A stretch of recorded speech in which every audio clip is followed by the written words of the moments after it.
Well, hello and welcome to my channel, The Withered Fig Tree. My name is Randy Silva. I've been doing various Christian live streams on different topics that I believe are important to the church and to one's personal relationship with God. And today is part 7 of the series called The Christian Assembly. So let's go ahead and get started. So the title of today's live stream is Pros and Cons of Large Assembly Worship. We have learned this thus far in this series that there are reasons for the large change in Christian assemblies that occurred at the time of Constantine in the early 4th century. Now, we spent quite a bit of time talking about what some people might call subtle changes, but nevertheless, they were very important ones that occurred in the 2nd and 3rd centuries, namely the real presence in the Eucharist. And that set the stage for the large sweeping changes that occurred in the early 4th century with Constantine and the advent of money and power. Now, we also talked about how all Christendom did not agree with the sweeping embrace of lavish buildings and temple-like worship services, but this newfound power and might that they had with the Roman state, they could enforce a worldwide uniformity that was achieved by the end of the 4th century. And that is referred to as Catholicism. Now, we know it as the Catholic Church, but Catholic means universal in Latin. So the universal or worldwide or ecumenical church. Last week we also talked about how there were a lot of organic reasons for why the early church from the time of Jesus to the end of the 3rd century met in small house gatherings. However, the change to lavish liturgical worship was based on the church's newfound wealth and power, and it didn't really take into account any of the benefits or spiritual reasons for Christians only gathering in small groups. Now, in the church series, that's one of the series that I did prior to this, I spoke a lot about church history from the 4th century until the modern times. And in that series, specifically, we talked about the 4th century to the 15th century, that church service under the Catholic Church and the big split that occurred in 1054 with the Eastern Orthodox Church. But nevertheless, from a high level, or even from a mid-level, those worship services were fairly constant to people in the church members. And that really continues to the present time in Catholic and Orthodox churches.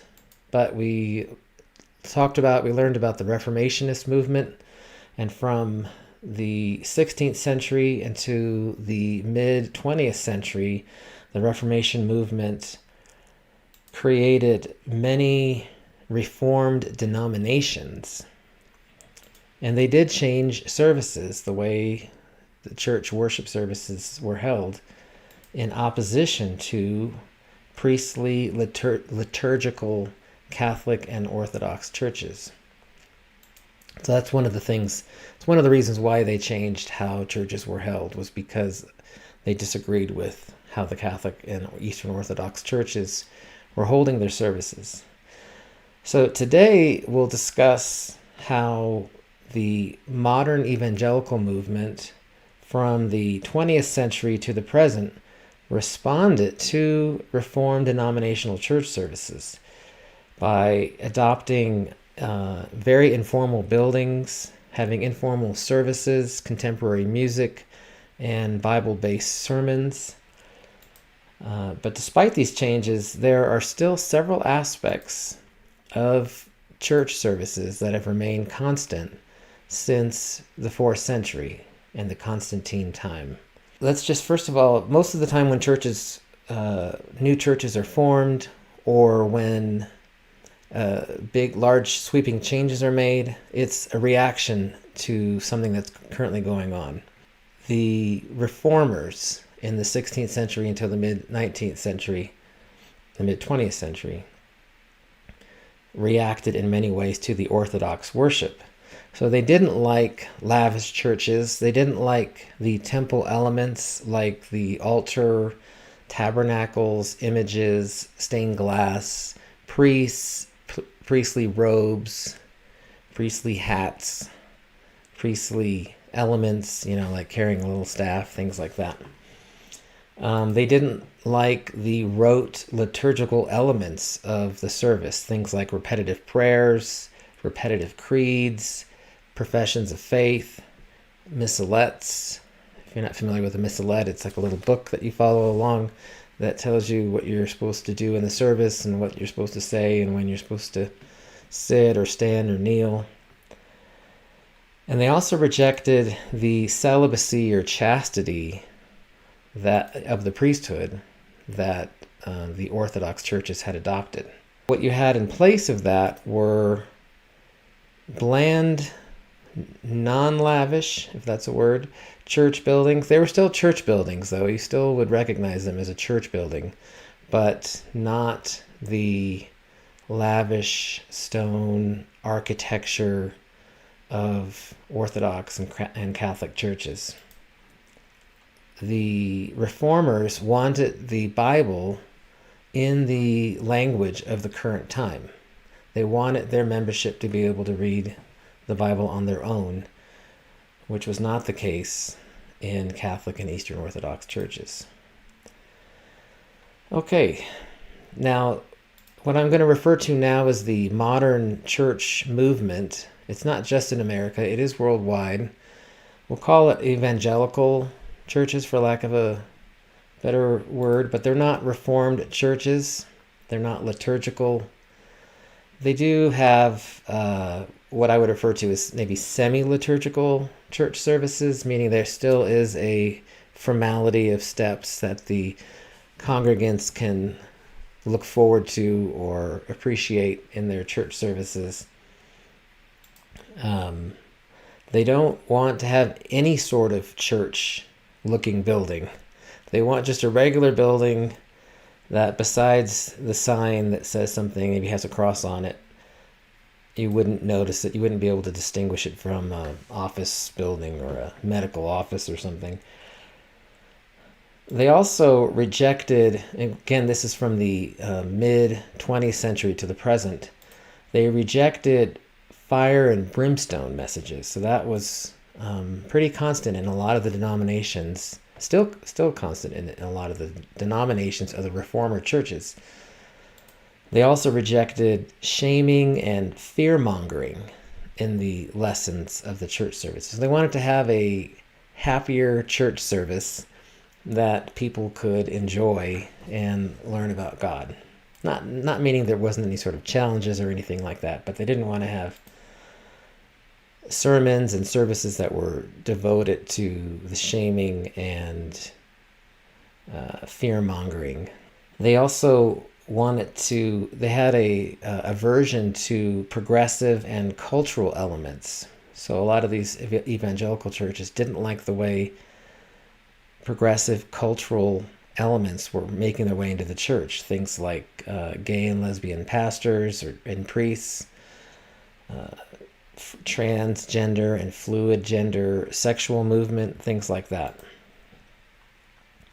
So that was the evangelical reaction to the Reformer churches. And that's the things that they didn't want to have. They wanted to change those things. Things that they did want to have are bands and contemporary music. Again, they want to have a easygoing, I don't want to say entertainment, enjoyable. There we go. An easygoing, enjoyable service. Contemporary music, things like call-outs, especially that never went away from Southern churches, where you could say amen or preach. You can do these call-outs from the the pews from the rows. Actually, they would reject the word pew. They would have rows of chairs. They also wanted to have very informal and casual dress. So if anyone was going to wear a suit, it might be the preacher, but even nowadays that is rejected. They reject any sort of clergy laity distinction. So the pastor kind of prides themselves in wearing modern, perhaps even hip clothing. They also have an emphasis on personal connection to God and to learning. That's a good thing. Things like quiet times, personal Bible study, the reading of spiritual books, and there's a lot of explosion of spiritual books. Of course, there's always been spiritual books before the middle of the 20th century, but they tended to be very theological and very heavy. After the middle of the 20th century to the modern times, they're much more contemporary books. There's even some fiction books, but most of them are nonfiction books that are easy to read. You don't have to have a PhD, and they still teach you about some of the deeper meanings of the Bible and interpretations of the Bible. Here's something that's new as well, I found, to some of the evangelical churches. And that is scheduled yearly collections. Now, that's one of the things we'll see has been a constant in churches is weekly collections.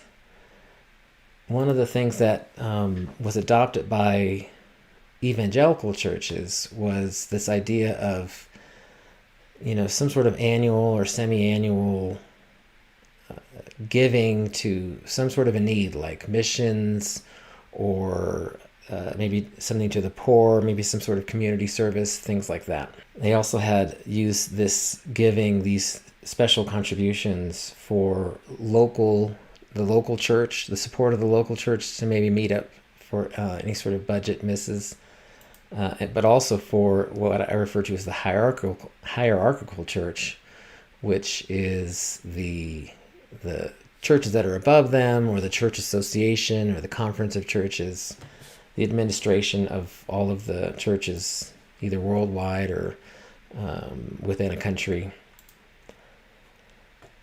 They also encourage outside of Sunday gatherings. So one of the things you'll see in the liturgical churches as well as in the Reformer churches is a very much Sunday-centered worship lifestyle. But the evangelical churches want it not for people's relationships just to be based on their time at church on Sunday, but also to have gatherings outside of Sunday, like midweek services, Bible study groups, discipleship groups. They also want it to, going back to sort of having convenient, entertaining services, they also want it to have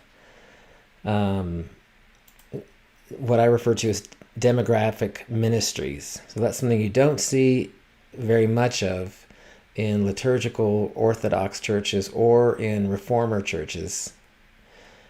You don't see demographic ministries like, for instance, especially I would say the campus ministry, but also things like singles ministries or marrieds ministries. So those are things that the evangelical churches reacted to the Reformer churches and said, we want these things. They're not there in the other churches. Now, there are some reactions, very recent reactions. I don't even know if there's a name to whatever churches might be called post-evangelical. So they're still called evangelical churches, but I have seen, and I did find some research on reactions to the current evangelical worship style. And the main one had to do with a rejection of sophisticated music and entertainment. So you will see some churches, there's a mix of evangelical churches. Some of them are very sophisticated, have, light shows, smoke, stages, professional singers and actors for maybe some plays that they might do. And so it is it's a very entertaining service to go to, but some evangelical churches have now become to reject that type of style of worship and not want to be associated with sophisticated music programs and entertainment. Okay, so I also wanted to talk about things that have not changed in the church since the 4th century. You might think that everything has changed since then, but there are some things that have not changed since that initial big change at the time of Constantine, when they moved to buildings, lavish buildings, and liturgical worship, temple-like worship. So one obvious thing is that they still meet in large church assemblies. Now, I don't know what the minimum number for large is, but the number had been, up until the time of Constantine, whatever you could fit in a small house, which was, probably less than 30 people or so. But since then, you have large church assemblies. So that could be anywhere from over 30 to over 1,000, in some cases even over 5,000 people in a service at the same time. Basically a church that's more like an auditorium or arena. And sometimes they even meet in auditoriums and arenas. Another thing that hasn't changed is the fact that communion is not a meal. So up until the 4th century, the communion, well, actually I shouldn't say up until the 4th century, because that is something that was changing in the 2nd and 3rd century. But nevertheless, by the 4th century, there were no churches that were having a meal, or very few gatherings that were having an actual meal or supper. And that has changed, that has remained constant since that time. I don't know of any modern churches that have a supper or a meal. Some churches may not have any sort of communion at all, but for those that do, it's typically, or it's, I should say always, some sort of wafer or wafers, and either a cup, communal cup, although since COVID, I think that's basically gone at the end of days of the big communal cup. And it's been replaced by small little cups of juice or wine. Main thing is it's not a meal. You might have some potlucks at church, especially at smaller churches, say in the 100 or hundreds, but they're not meant to be a celebration of communion. They're meant to be just a potluck to get to know each other or something after church. So here's another thing that hasn't changed since the time of Constantine, and that is what I refer to as vertical worship. So I talked a little bit about this last week, but that's this idea that the either the pews or the rows of chairs are all facing the same direction, pointed towards either the altar table in Orthodox churches or the podium where the preacher preaches at. It might be circular in some cases, but nevertheless all the rows point towards some sort of a center. So that wasn't the case in these house church services. In house church services, they were more circular, or just people sitting around the house talking to each other. It wasn't that there was always some person that was the main person. It was anybody could talk. Let's see, another thing that hasn't changed is there's still some sort of formality. So all churches, whether they're very liturgical or semi-liturgical, they still have some sort of formality, like an introduction or a welcome, worship, maybe a few songs or such and such, communion, and then sermon, and then maybe a close. With liturgical services, those have remained constant, where you have introduction and procession and professions of faith, and then some sort of a homily, small charge or message to the congregation. Nevertheless, there's still some sort of formality. With the informal house gatherings of the early church, it was very informal. The only formality they had, which you can see in the Didache, is the blessings of the Eucharist, the blessings of the bread and the wine, starting out symbolically and then evolving into the real presence.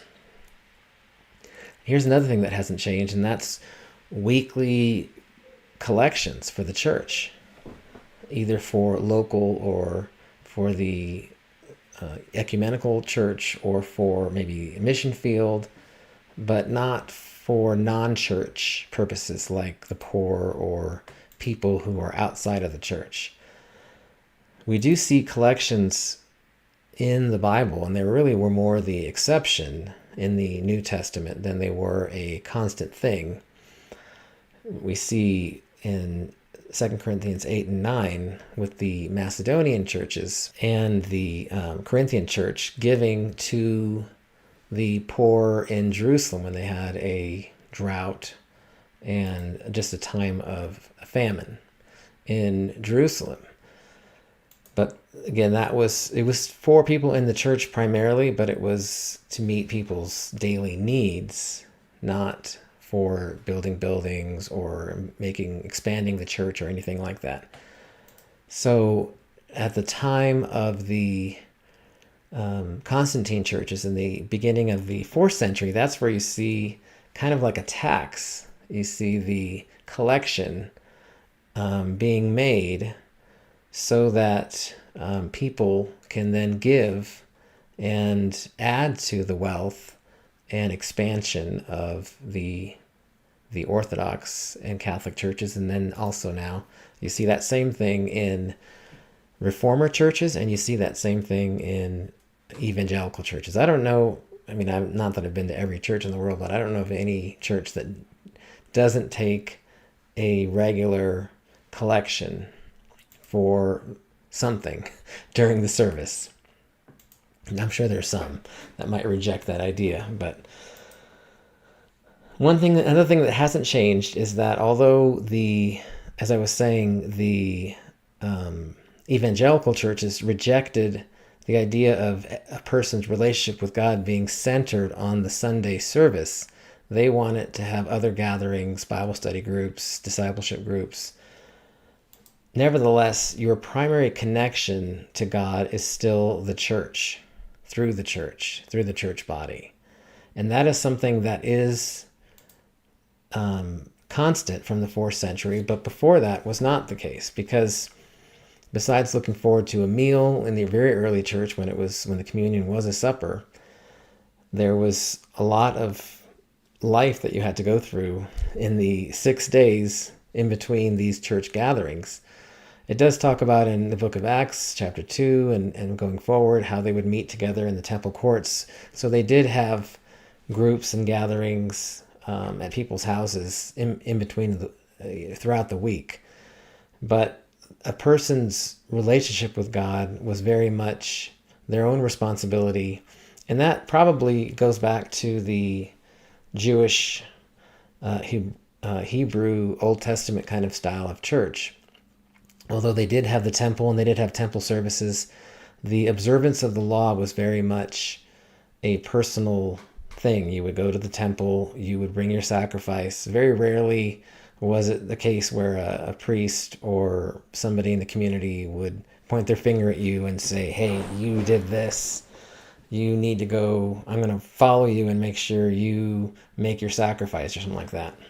It was mostly a self-independent type of relationship with God that you had albeit through a law.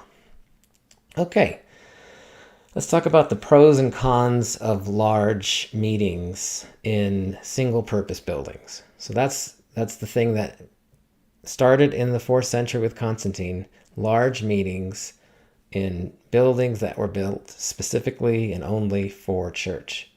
I've put together this list of pros. I'm sure there are others out there, and I'm sure you can think of some others out there. There are definitely pros to meeting in large churches. You have centralized regional church services. You know exactly where to go. You know where the building is. It's always going to be there.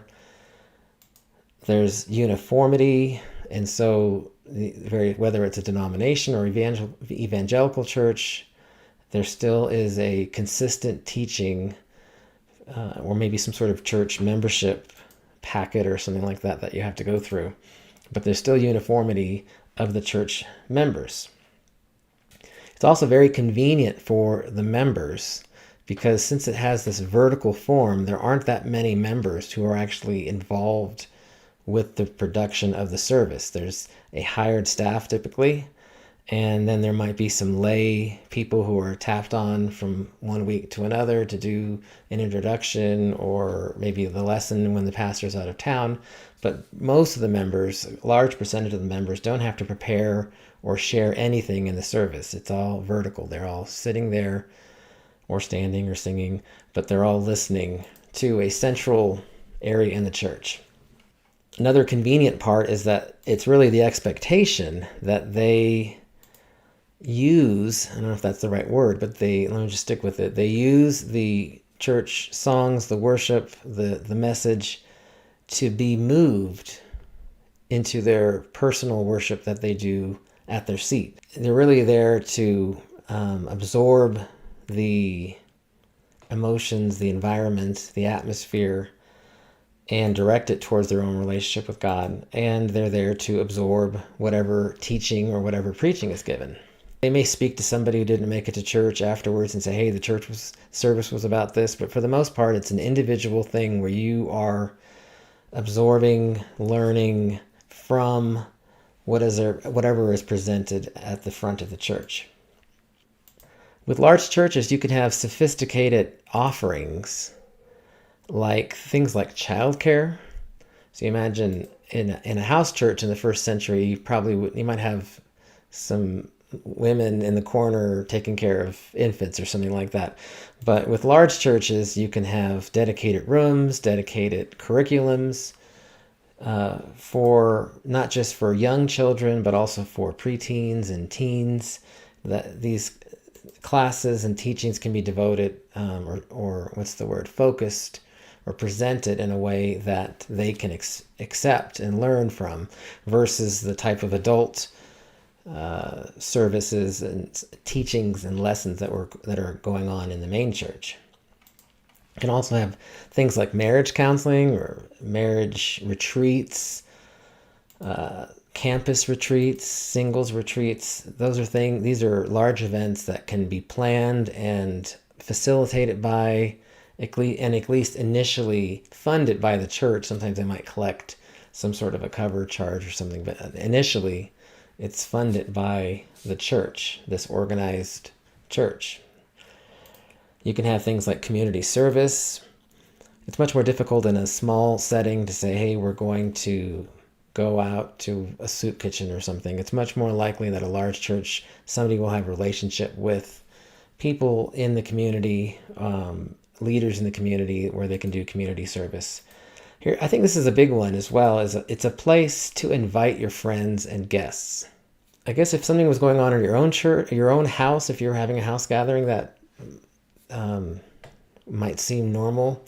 But if you were going to somebody's house and you'd say, hey, I'm going over to this guy's house, do you want to come to this guy's house?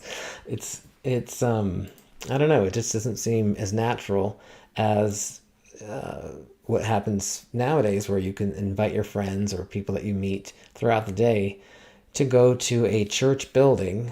Maybe you might have an invite card or something like that. It's sort of an organic way for people to have evangelism. And also, you'd have within large churches the ability to create things like study series. And once you are studying the Bible with, say, a friend that is maybe interested in becoming a Christian, in a large church, there will always be knowledgeable and experienced members that you will know that you'll be able to bring in on that study to help your friend become a Christian. So that's a big plus. And then also you can have more sophisticated teaching series or from university-trained professional church leaders. And most evangelists or pastors or priests, they have to go to some sort of seminary, and the teachers for sure who write books or who write theology or doctrine for a church will have PhDs and advanced degrees in Bible, in the original languages, and in Bible history, church history, and that is something that large churches and organizations can afford. So this table we're talking now about the cons of large organized churches and church buildings. So money, I would say, is the biggest con. If you look at the money spent on the Christian church for church buildings and clergy and staff since the 4th century all the way till modern times in US dollars, you can see before 312 AD, before Constantine, the internet estimates less than $5 million, and that's probably on the high end. People weren't paid, buildings weren't built for that purpose. There were a few that were built for that purpose, and that was more towards as you got close to 312 AD. But then you can see after Constantine, it explodes. So from 313 AD to the 15th century, 10 to $20 trillion. That's in modern US dollars.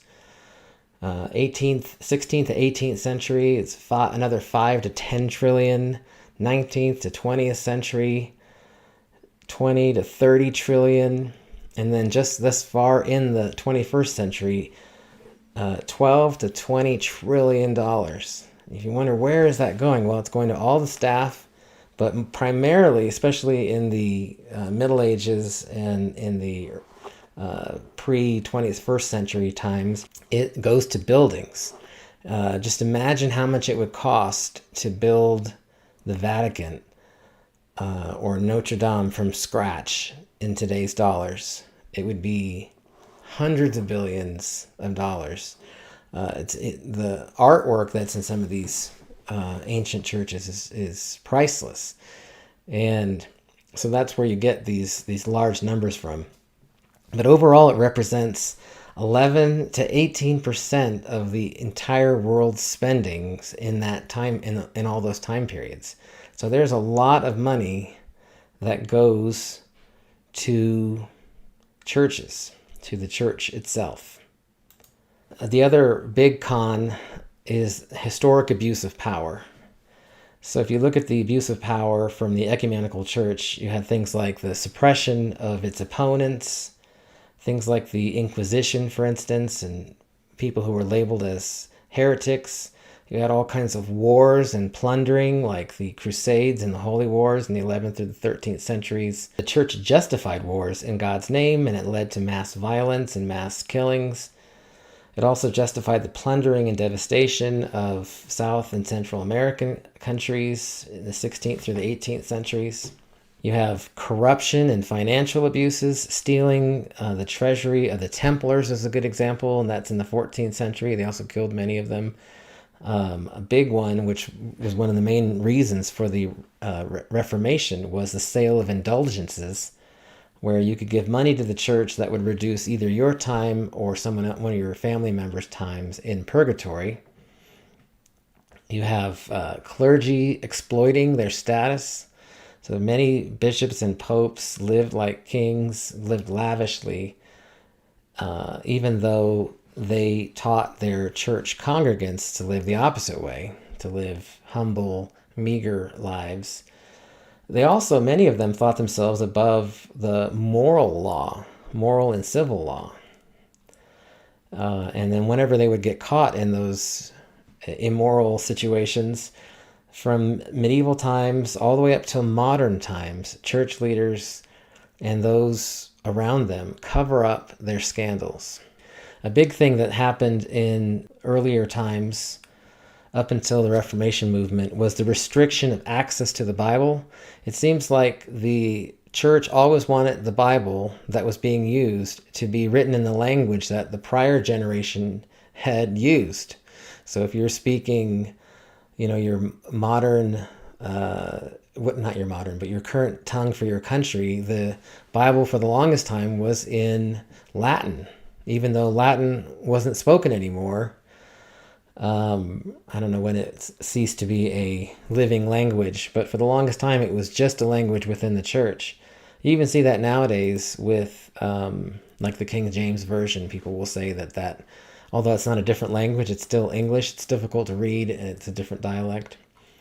And you also saw in the early times the persecution of scientists. So the church opposed specific scientific discoveries that challenged its teachings. You can think of people like Galileo.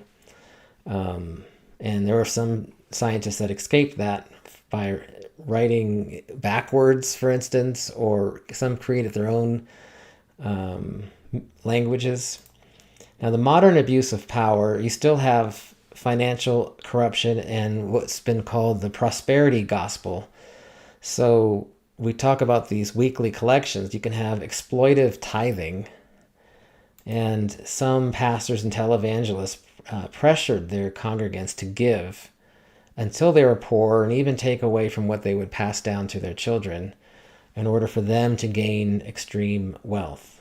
There's still a huge lack of financial accountability. Nearly all churches have closed books, or if they do have open books, or if they do talk to their congregations, it's usually with highly abstracted numbers. And then another thing that's with the modern church culture is manipulative church culture. So you have things like shunning and excommunication that's employed by some churches. Others use social pressure to silence dissenters, or just this idea that you can't challenge authority, you can't have your own ideas. I would say that perhaps the greatest and most difficult thing to measure is the Christian's reliance and surrender to the Holy Spirit. So among modern church leadership, really church leadership all the way from the 4th century, the leadership does not believe that ordinary Christians can have a thriving, consistent relationship with God on their own.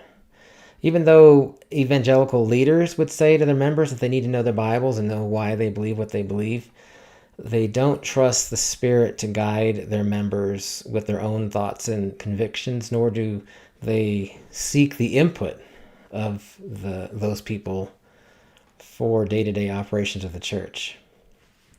I would say in general, it implicitly behooves churches to keep their membership dependent on the church, which is counter to the role of the Holy Spirit. All right, I hope you had a good time today. I hope you learned some things about the pros and cons of churches and the modern church. Next week is the last part, the final part of this series, part 8, and it will be talking about the pros and cons of house churches, house assemblies. Like, what if we were to go back to that way that they worshipped as they did from after Jesus until the 2nd and 3rd centuries. And thanks again for joining me. Please remember to like and subscribe, and have a great evening.